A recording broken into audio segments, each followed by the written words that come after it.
दोस्तों स्वागत है आप सभी का exams with MS YouTube channel पर। और आज की इस वीडियो में हम आपको बताएंगे क्लास 10th फिजिक्स कक्षा 10 भौतिक विज्ञान के 4 बहुत ही ज़्यादा इंपॉर्टेंट न्यूमेरिकल्स। दोस्तों ये न्यूमेरिकल्स है हमारा जो चैप्टर है प्रकाश का परावर्तन तथा अपवर्तन, उस वाले चैप्टर से ये 4 के 4 न्यूमेरिकल हैं। और ये ऐसे न्यूमेरिकल्स हैं जो लगभग हर साल पूछ दिए जाते हैं, रिपीट होने वाले न्यूमेरिकल्स हैं। और दूसरी इनकी विशेषता क्या है कि ये बहुत ही सरल न्यूमेरिकल हैं, जिनको नहीं भी न्यूमेरिकल्स आते हैं वो भी इन न्यूमेरिकल्स को कर सकते हैं। तो ऐसे 4 न्यूमेरिकल्स आपके लिए लाए हैं। इसी प्रकार के 5 न्यूमेरिकल्स इसी चैप्टर से हमने पिछले वीडियो में बताए हैं, वो वीडियो आप चैनल पर जाकर देख सकते हो। तो सबसे पहले हम देखते हैं अपना numerical number first. Numerical number first देख लेते हैं कि क्या कह रहा है। तो पहला न्यूमेरिकल हमारा कि एक लेंस की क्षमता दी हुई है +2 डायोप्टर। लेंस की क्षमता का मात्रक होता है डायोप्टर। लेंस की क्षमता दी है +2 डायोप्टर। इसकी फोकस दूरी हमें निकालनी है, इसकी फोकस दूरी ज्ञात करनी है। प्लस हमें यह भी बताना है कि यह लेंस अभिसारी है या अपसारी है। दोस्तों 2 तरह के लेंस हम जानते हैं, एक उत्तल लेंस और एक अवतल लेंस। तो अभिसारी लेंस कहते हैं हम उत्तल लेंस को और अपसारी लेंस कहते हैं हम अवतल लेंस को। ये बात आप ध्यान रखना। तो हम जानते हैं कि जो लेंस की क्षमता का सूत्र होता है वो होता है P, यानी कि लेंस की क्षमता = 1/f मीटर। अगर फोकस दूरी मीटर में है तो हमारी लेंस की क्षमता होती है P = 1/f। अब हमें P की वैल्यू दी है, कितनी दी हुई है? +2 डायोप्टर। जो P की वैल्यू है वो हमारे पास कितनी है? +2 डायोप्टर। यहाँ पर हमें लेंस की क्षमता दी गई है। तो हमारा सूत्र होता है P = 1/f। और ये कब होगा? जब हमारी फोकस दूरी मीटर में हो। यानी कि अब हम फोकस दूरी जब निकालेंगे तो वो मीटर में फोकस दूरी निकलेगी। अगर हम सेंटीमीटर में फोकस दूरी निकालेंगे तो हमारा सूत्र हो जाता है P = 100/f। ठीक है, अगर फोकस दूरी सेंटीमीटर में हो तो लेंस की क्षमता होती है P = 100/f। तो यहाँ पर फोकस लेंस की क्षमता 2 डायोप्टर +2 डायोप्टर दी है। तो यहाँ पर हम P के स्थान पर क्या रख देंगे? यहाँ पर आप देखें P = 1/f। तो P के स्थान पर हमने लिख दिया 2 डायोप्टर = 1/f। तो F को हम इधर ले आएंगे और 2 को हम नीचे भेज देंगे तो हमारा हो जाएगा 1/2 मीटर। जो हमें फोकस दूरी मिली है, जो लेंस हमें दिया गया है जिसकी क्षमता +2 डायोप्टर है, उसकी फोकस दूरी हमें मिल गई 1/2 मीटर। अब हमें इसे सेंटीमीटर में बदलना है तो हमें इसमें 100 का गुणा करना होगा।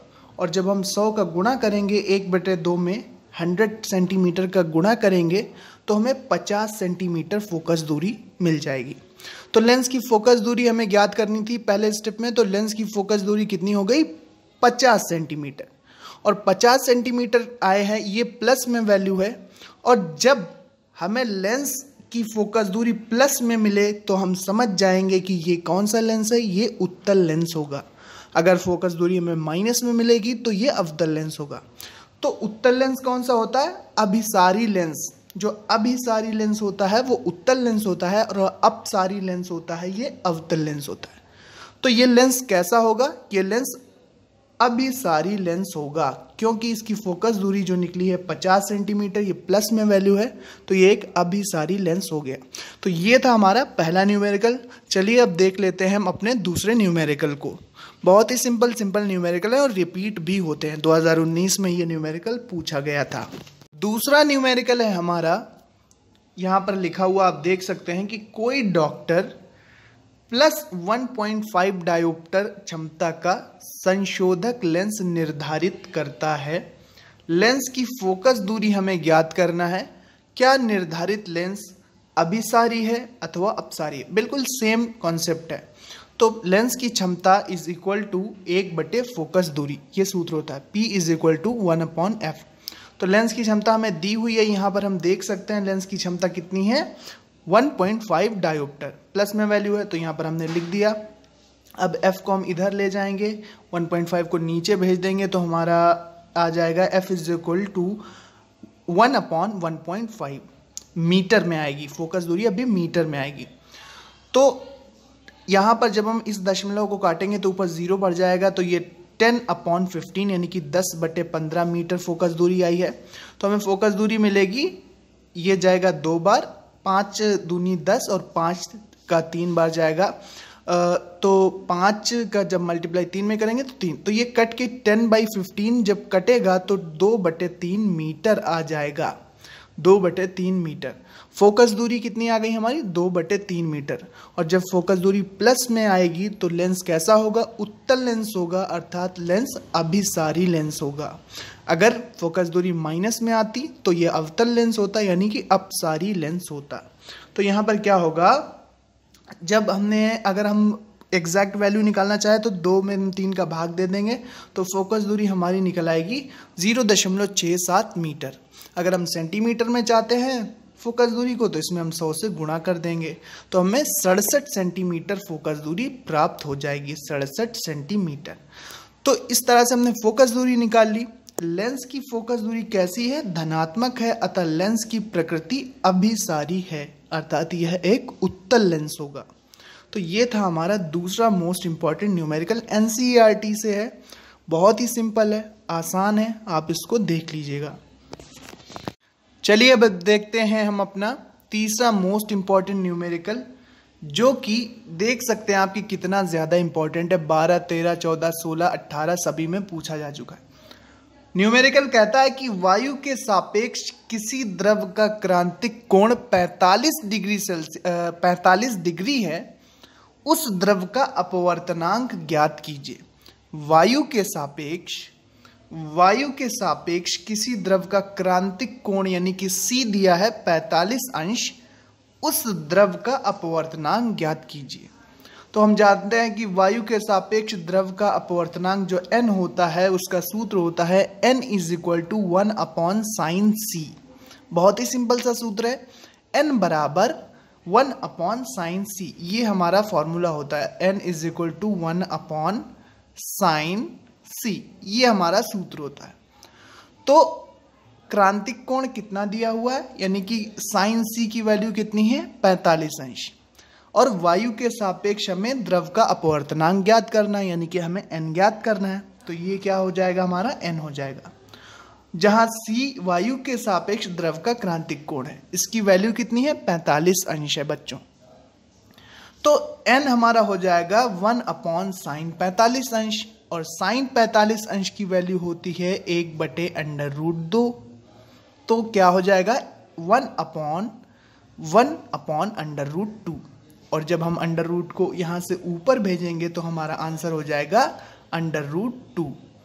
तो वायु के सापेक्ष उस द्रव का अपवर्तनांक हमें जो मिला है, वायु के सापेक्ष द्रव का अपवर्तनांक कितना आएगा? √2। दोस्तों बहुत ही इंपॉर्टेंट न्यूमेरिकल, बिल्कुल सरल हलवा न्यूमेरिकल है, और कितना इंपॉर्टेंट है, रिपीट होता रहता है। आप यहाँ पर इसको देख सकते हैं, बहुत आसान है, 2 नंबर में आसानी से पूछ लिया जाता है। चलिए अब देखते हैं अपना लास्ट न्यूमेरिकल। तो लास्ट न्यूमेरिकल क्या कहता है कि वायु के सापेक्ष जल तथा कांच के अपवर्तनांक क्रमशः 4/3 तथा 3/2 हैं। जल का कांच के सापेक्ष अपवर्तनांक ज्ञात कीजिए।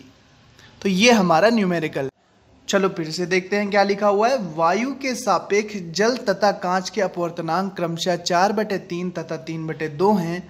जल का कांच के सापेक्ष अपवर्तनांक ज्ञात कीजिए। 11, 13, 15, 16 और 17 में रिपीट होता चला है। तो प्रश्न अनुसार वायु के सापेक्ष जल का अपवर्तनांक कितना दिया है? 4/3। और वायु के सापेक्ष कांच का अपवर्तनांक कितना दिया है? 3/2।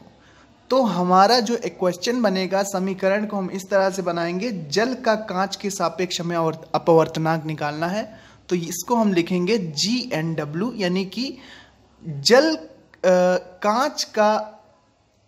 का अपवर्तनांक, यानी कि वाटर का अपवर्तनांक किसके सापेक्ष? कांच, यानी कि ग्लास के सापेक्ष।